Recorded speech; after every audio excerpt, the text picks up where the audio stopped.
Baik, sebelum Anda menyaksikan tayangan yang saya sampaikan nanti, tolong tonton video ini sampai penuh karena nanti di tengah-tengah video ini ataupun sampai terakhir nanti ada penugasan untuk Anda.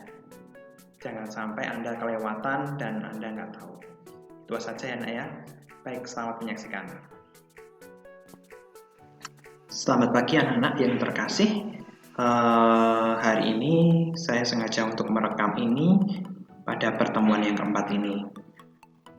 Oke, baik. Saya yakin Anda dalam kondisi yang sehat dan tetap semangat dalam pertemuan keempat ini. Pada pertemuan keempat ini, materi yang akan saya sampaikan yaitu adalah kita melanjutkan materi yang lalu, yaitu adalah penerapan Pancasila dari masa ke masa. Tapi pada pertemuan yang keempat ini kita ke masa Orde Baru dan Orde Reformasi atau pada masa reformasi. Mengingat Orde Lama kemarin sudah ada penugasan juga. Bagi yang masih kurang tepat, yang masih mendapatkan kurang dari poin 4, berarti masih ada kesalahan. Nanti jawaban yang benar tolong silahkan Anda salin lagi ya. Nanti akan saya cantumkan di link jawaban yang benar pada masa demokrasi terpimpin dan demokrasi liberal. Itu nanti akan saya bagikan linknya di Google Classroom-nya. Untuk kesempatan kali ini, pada pelajaran PPK ini, yaitu kita akan mempersiapkan materi tentang pertemuan yang keempat tentang penerapan Pancasila pada masa Orde Baru dan masa reformasi. Kita lanjutkan saja ya.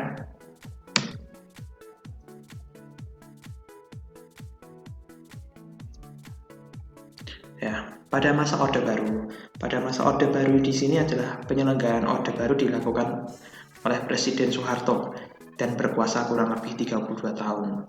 Kita tahu pada masa demokrasi terpimpin di sini yaitu lengsernya Soekarno dari jabatannya karena ada sebuah peristiwa yang dikenal dengan peristiwa berdarah yaitu Gerakan 30 September yang didalangi oleh PKI. Oleh sebab itu, pada hari ini kita akan mengulik tentang Presiden satu ini, bagaimana penerapan Pancasila pada era Orde Baru. Kita lihat ya. Nah, ini adalah foto dari Presiden Soeharto. Ini masih berstatus sebagai Jenderal Soeharto. Beliau ini adalah tokoh atau presiden terlama. Kenapa sampai 32 tahun? Kenapa sampai 32 tahun? Saya akan kasih restart dulu ya. Kenapa masih sampai 32 tahun dia berkuasa? Karena pada masa itu tidak ada pemilihan langsung seperti saat ini. Jadinya presiden ini dipilih langsung oleh MPR. Jadinya pada masa kenapa sampai 32 tahun, Pak?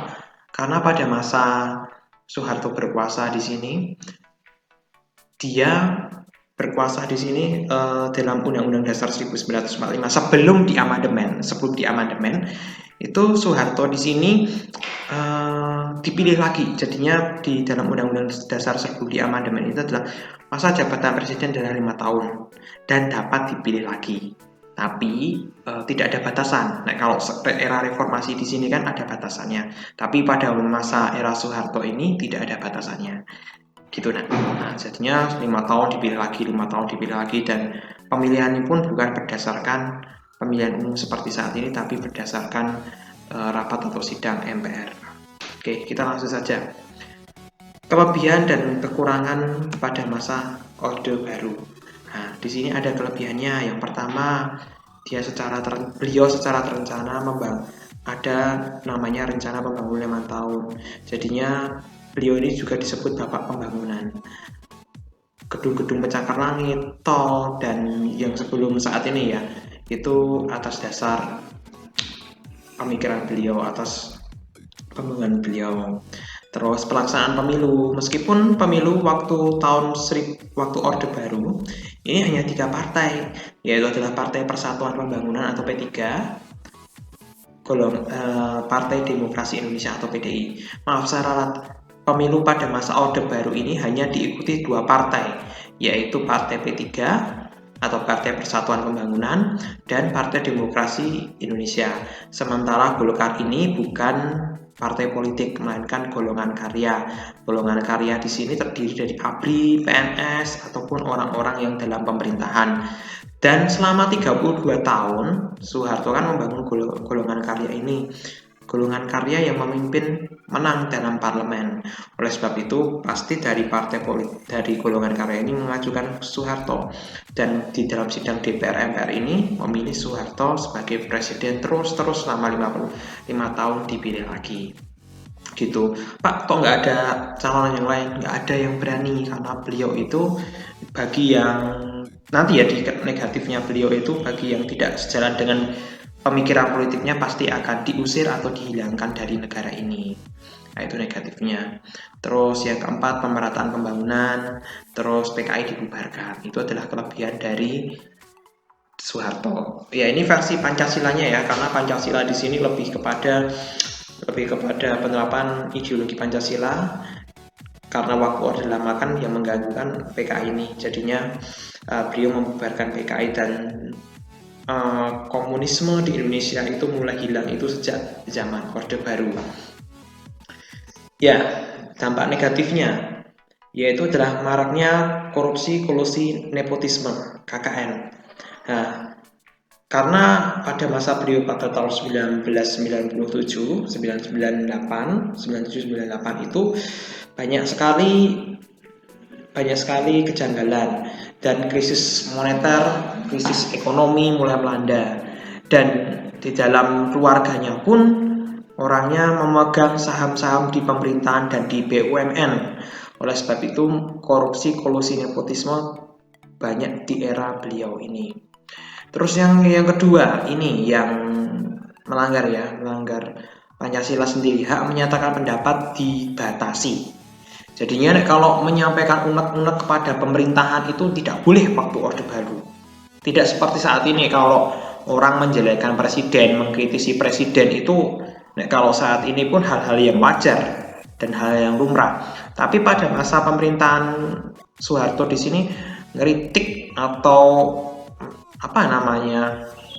mengkritisi kebijakannya beliau, pasti kalau dia pejabat dicopot jabatannya, kalau dia PNS mungkin dicopot dalam PNS atau bahkan bisa dihilangkan gitu. Tapi pada masa beliau ini stabilitas keamanan pun sangat terjaga di Indonesia. Bahkan dulu preman-preman yang meresahkan masyarakat itu langsung ditembakin dengan cara misterius. Kalau waktu tahun Orde Baru itu namanya Petrus, penembak misterius. Ya, jadinya kalau ada preman yang mengacaukan masyarakat di situ langsung ditangkap, ditembak di tempat di situ. Nah, jelas ini adanya pelanggaran HAM di sini. Karena apa-apa itu kalau tidak sejalan dengan pemikirannya dihilangkan, dibunuh dan lain sebagainya. Tidak sesuai dengan prosedur atau tidak sesuai dengan kalau misalnya melakukan kejahatan langsung ditangkap oleh pihak berwajib, diadili, terus dipenjara. Nah, kalau di sini kan langsung dieksekusi, tembak di tempat dan lain sebagainya. Nah, kalau soal keamanannya pun Presiden Soeharto ini nomor satu ya, lebih tegas ya. Tapi dengan itu adanya pelanggaran HAM gitu.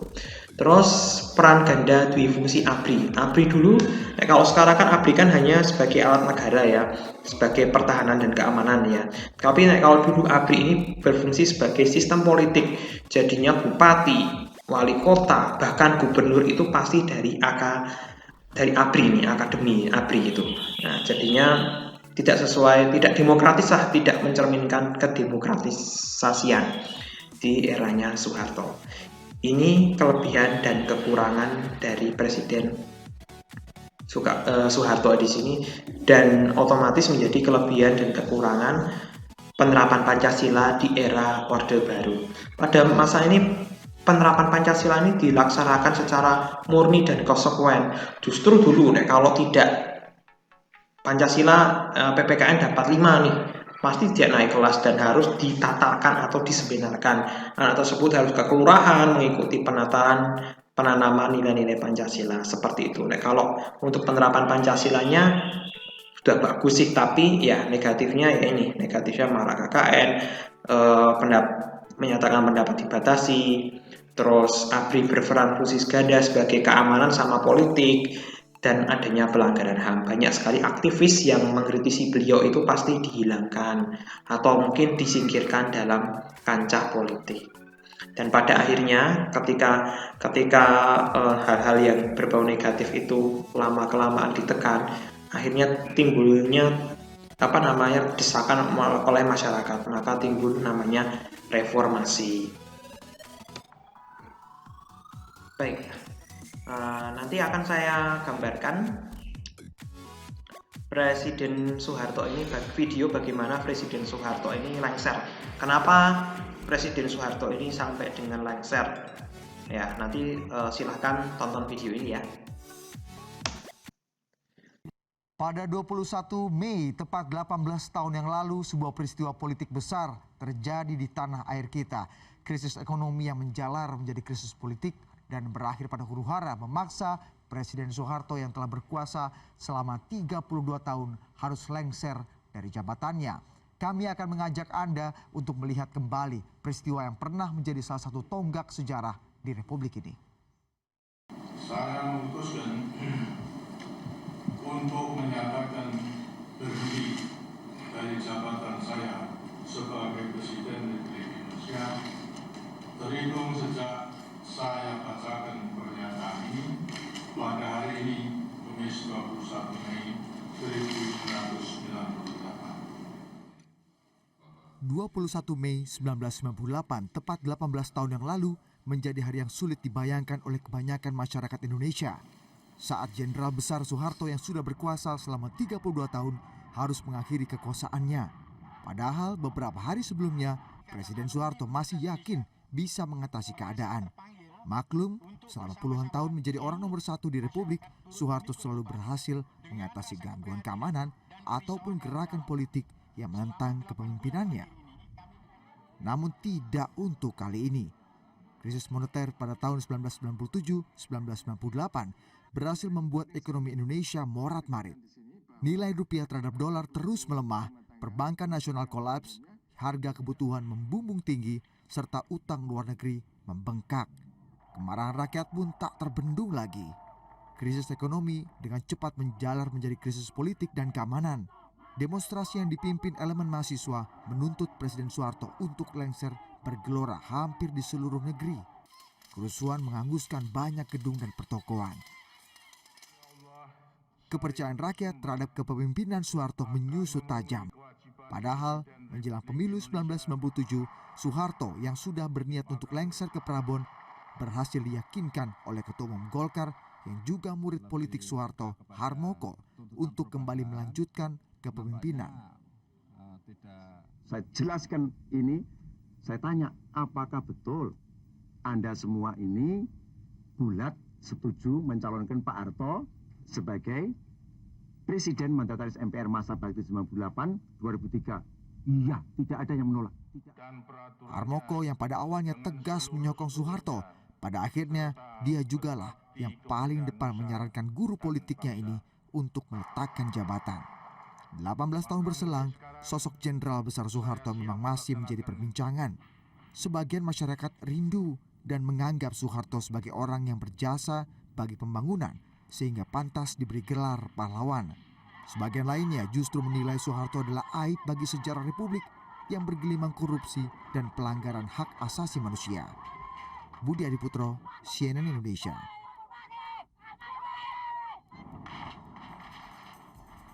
Setelah Anda melihat tayangan video tadi, ini ada tugas dan kita akan menerangkan, dan Anda dan saya pun akan menerangkan tentang penerapan Pancasila pada masa reformasi. Era reformasi dimulai dengan pergantian presiden dari Presiden Soeharto B.J. Habibie yang mulanya berperan sebagai wakil presiden. Nah, ini adalah presiden pertama era reformasi, yaitu adalah Habibie, Presiden Habibie. Kalau Anda lihat filmnya Habibie Ainun ya di situ ya. Yang kedua adalah guru bangsa, yaitu adalah Kiai Haji Abdurrahman Wahid atau Gus Dur. Di era Gus Dur inilah, organisasi ataupun Hari Raya Imlek itu diakui. Jadinya beliau ini merupakan tokoh pluralis atau tokoh Pancasilais bangsa. Nah, kalau saya lihat ya di sini adalah Gus Dur. Yang ketiga adalah ini adalah presiden pertama perempuan atau presiden pertama wanita di Indonesia. Beliau merupakan anak dari presiden pertama yaitu Soekarno. Presiden berikutnya adalah Presiden Susilo Bambang Yudhoyono. Nah, ini adalah presiden yang pertama 2 kali periode. Dan selanjutnya Presiden Joko Widodo ini juga baru 2 periode untuk saat ini. Baik, kalau tadi di Orde Baru ada kelebihan dan kekurangan, positif dan negatif, coba sekarang di era reformasi. Ini ada juga kelebihan dan kekurangannya. Silahkan Anda tulis kelebihannya berapa Pak? Kelebihannya 4 saja boleh, kekurangannya 4 saja juga boleh. Tergantung Anda menemukan di buku. Bisa Anda temukan di buku halaman 10-11. Kalau enggak, Anda searching atau browsing boleh. Itu ditulis tangan ya nak, di buku catatan, ditulis tangan di buku catatan, terus diberi identitas beserta catatan ini,